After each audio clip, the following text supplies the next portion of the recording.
I smell crazy right now. I went to the perfume store earlier today. I'm wearing like 3 different smells. I smell like cigars, gasoline, and tires. It's been a minute. We had a week off, which was nice. I mean, not nice because I wanted to watch my show, but it was nice just the timing of everything. I have been so busy. That's not to give you any excuses or anything. That's just to say that's where I've been at. Also, new hair. That is for reasons that I will not state right now, but will probably be in a picture right here. Um, okay. To be honest with you, I do not feel like filming a video right now. Just woke up from a nap. I have someplace to be in about an hour. I have a convention this weekend. I have a lot going on. I'm just trying not to lose my head. But we are here every week for movie night. And I'm sure once I start recording this, I will get in the groove of things and I will feel better. Okay.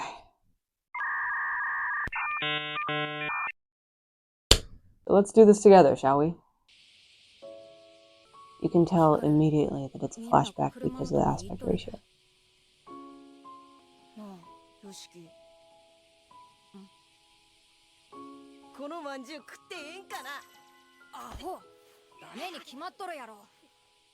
They're in formal wear. Is this Koei's funeral? They're not just visiting.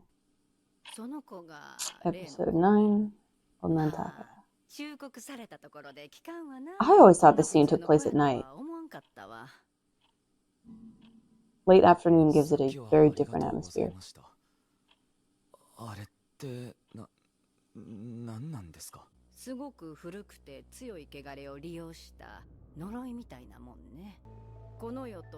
That's a cool shot. All of this impurity, smog almost leaching off the mountain.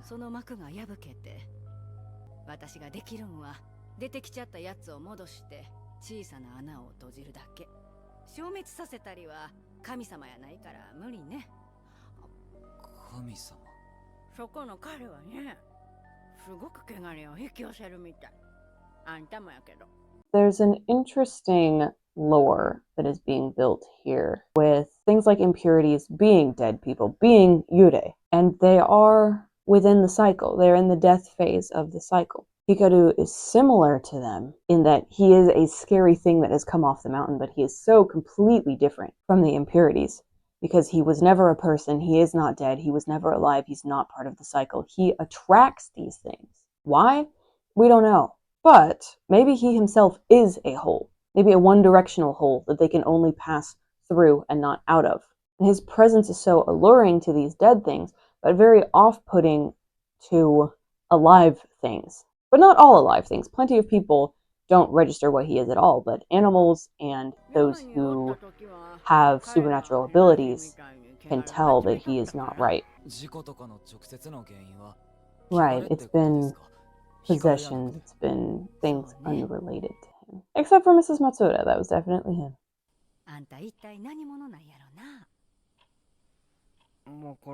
He doesn't really know either.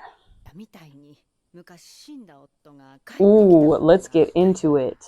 Make this scary, please.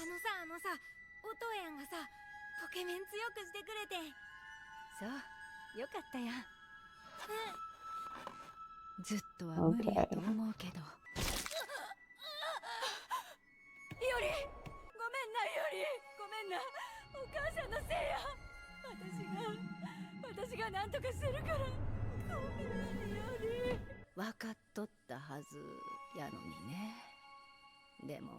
What was her plan?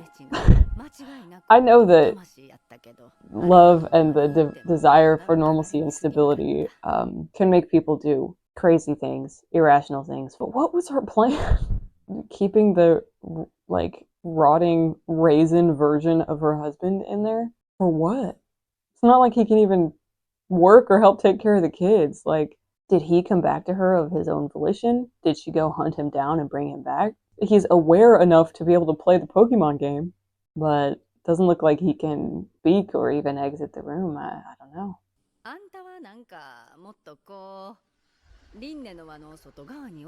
What I've been saying.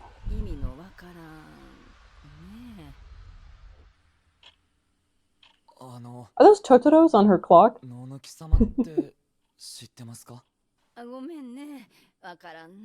Yeah, it's the older folks that would know more about that. たくさんの人が死ぬよ。あんたたちはどうしたいん？命の重さがようわからん。全部放って逃げることやってできる。ヨシキは絶対そんなことしやん。ヨシキの大事なもの、それは俺にとってもやっとできた大事な居場所やから守りたいです。Good. Good. Exported moral compass is a very fun dynamic to have, where one character is maybe not human or maybe was raised in a cruel environment or something, and they don't necessarily have beliefs or a conviction or much of a compass to follow, but they're latched onto somebody who does, and so they start adopting elements of that person's philosophy. They start wanting to become a better person for that person. That is very fun. Because this person whom I love or respect or am indebted to believes this, for their sake, I will also do this, or I will also believe this. And then eventually it stops becoming for their sake and sometimes becomes for my own sake, because I now believe this too. I feel like it's most common with aliens or robots or something that doesn't have human sensibilities, but there's plenty of human pairs that I can think of that have a similar sort of dynamic. Though I'd love to hear which ones you guys think of that fit that scenario. No matter what. Right. That could be quite the tightrope to walk. Right. What if we try to save everyone?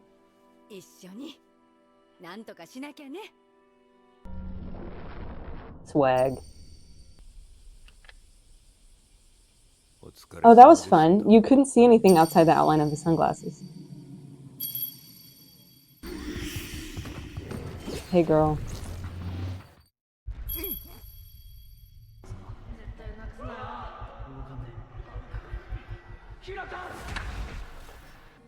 Get your butt out of the air. もし困ったら私の名前出してもええから。こんな主婦でもいろんなところに恩を売ってあるん。ヒカルくん、あんたこれ以上辻中くんを混じり物にしたらあかんよ。辻中くんが人の世界に戻れんくなる。I have to wonder if maybe that's what Yoshiki wants. Maybe in the end, because I think there is no way for Hikaru to live among people. And I don't want them to both die and be together because they're both dead. That's not a good ending. But there's been so much talk of Yoshiki mixing and not being fully human anymore and like passing on to this other state. Maybe that will be his ending. Maybe that's what he'll choose. Maybe that's what he wants. You could argue that it's counterproductive to the theme of self-acceptance because he would just want to become something else to escape this life that he lives instead of facing his real life, in a way becoming something mixed and leaving human society forever kind of betrays all of that and says, okay, we don't even have to deal with this family fighting and Hikaru dead and his own gay self. Let's go do something else entirely. But in the same way, like, it would be so freeing, you know? And maybe that's what he wants, to just leave it all behind and go be himself fully in a non-human way, in ways that he never could have been as part of normal society. 光が死んどってもこの村では何も変わらず時間が過ぎていく。誰も何も知らんままで。That, I think, is one of the hardest parts of grief. Life goes on around you and you can't pause.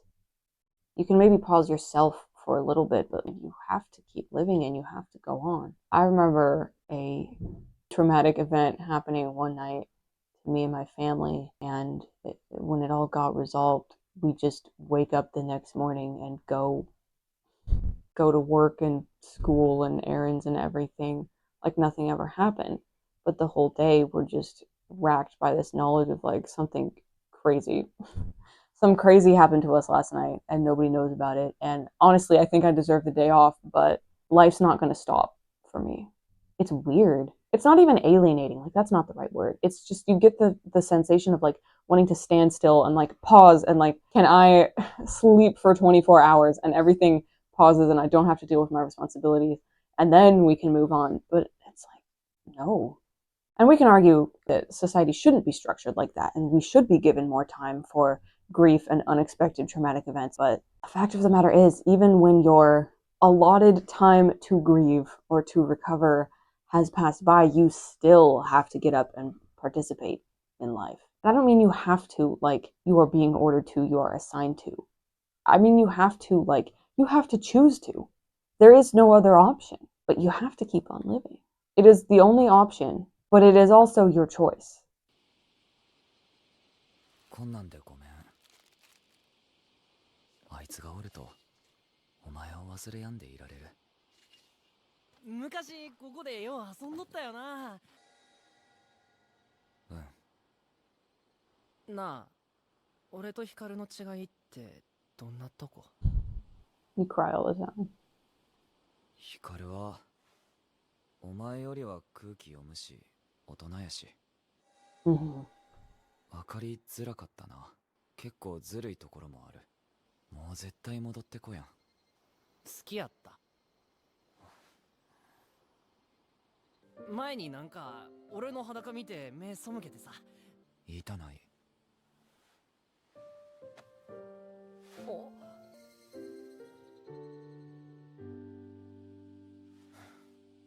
今はもうお前の体見ても何とも思わんな。それにこんな感情はさ。Yeah, and that to Yoshiki feels like more of a relief than anything else. There's probably an amount of grief for Yoshiki when he realizes that he looks at Hikaru and he doesn't really feel a thing anymore. But I think for him also it's more of a relief than anything. In one of the most recent chapters, Yoshiki talks to Asuko. He comes out to her and she asks him if he's in love with Hikaru, and he says no, because it's just not his Hikaru. And that made me want to cry. I couldn't even tell you why. I think it's so bittersweet. Yoshiki has him back, and Hikaru is crazy about him. And maybe Yoshiki is still in love with him for a while, but falls out of that love because he's just not the same. I don't know. It's so complicated, and it's so good. 確かに俺にはないよ。そんな感情は。Arrow Ace King. We love to see it. 全然ちゃうんやろうな。俺らには俺らだけのもんがあるやろ。Yeah. 別に何かに当てはめやんで。Yes. つうかさ、お前は別に人間になんてならんで。You can do whatever you want forever. むしろ人間みたいにはならんといて。Right. He wants you to be you, ここにおる以上。 not what you think he wants you to be. It's worse that way when he's pretending to be Hikaru. And I love what Hikaru said about, like, maybe you don't love me the way you loved the old Hikaru.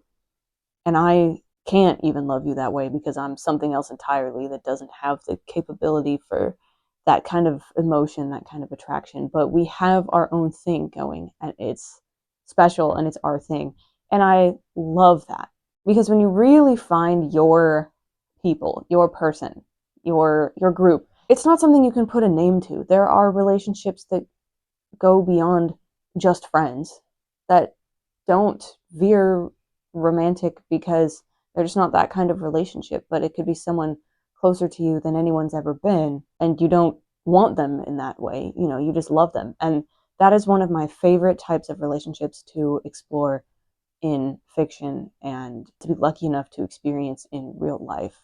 Just that genuine closeness, intimacy, unconditionalness. You're my person and I'm your person, and what we have is so special. And we are not less than lovers. We are not more than friends. We're some secret third thing. And it's rare and it's beautiful and it's weird and it can just be its thing without you having to explain to anyone or name it. And it's those deep, abiding relationships that have meant more to me than any romantic inclinations that I have ever had. ノーヌキ様は何かと引き換えに願いを叶える神様やった。I love his tie-dye shirt. 大量死を境にたたり神とされるようになり、山から出会うようになった。山に閉じ込めるみたいな感じなんかな。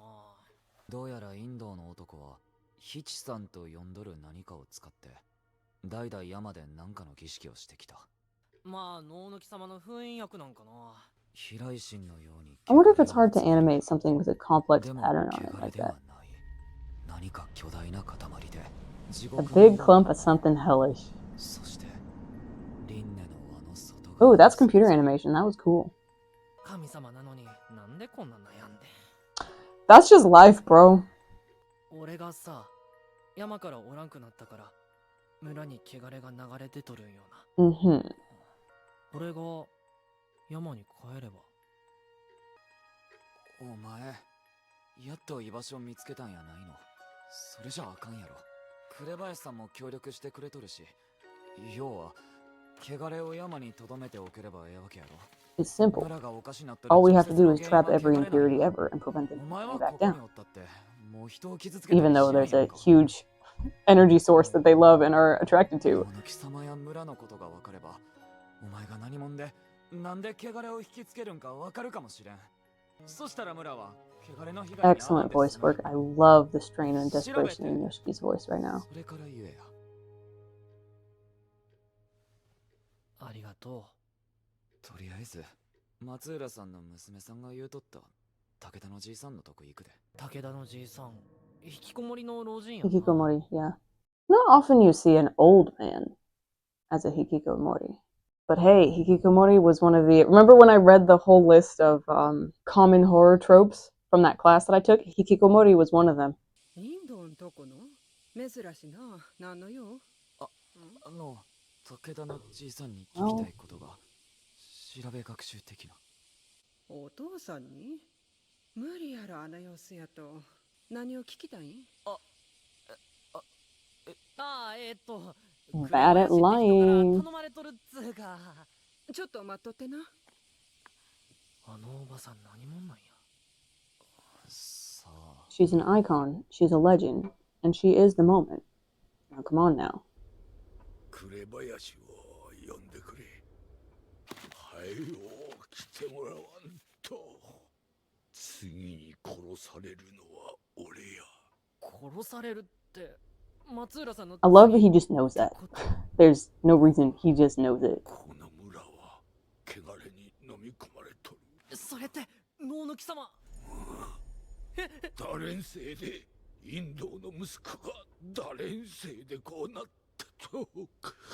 元をたどりゃすべて。 The thing is, we don't know. If someone would just tell us, then someone could take responsibility for it. たくさんの人間がのうなった。インドの男は代々山に謝りに行く。 But only the men for some reason. That's interesting. インドなら知っとるやろが。 No, he doesn't. 人がのうなったんて寛永2年の大飢饉の話ですか。タタリア。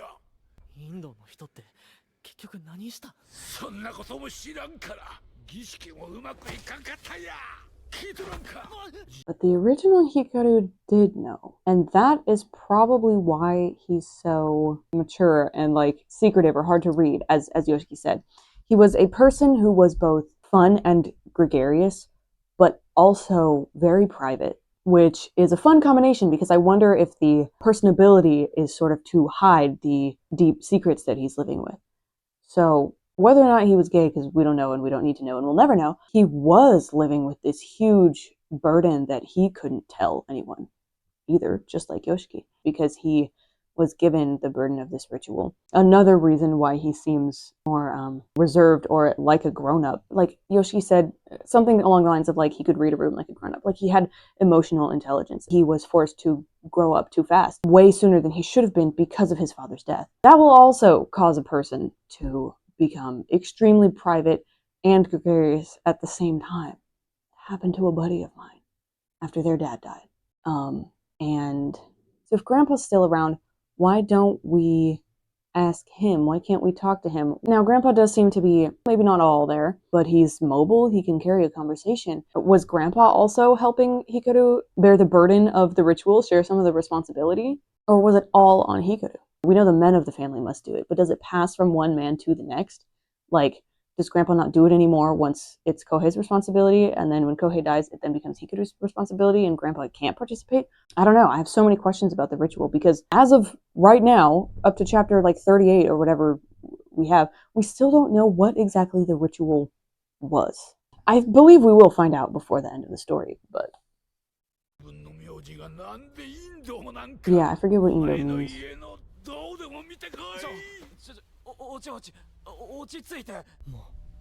Yeah, it's already here.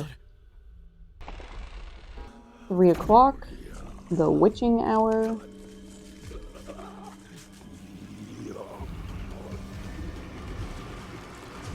Ooh.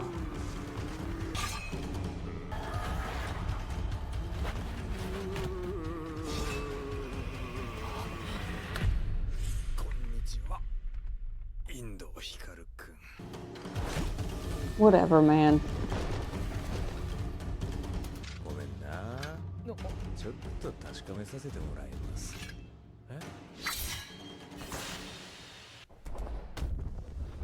Yes, I was hoping they would do like a POV shot of his head rolling.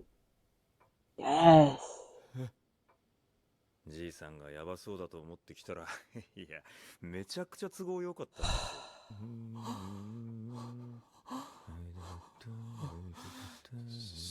よ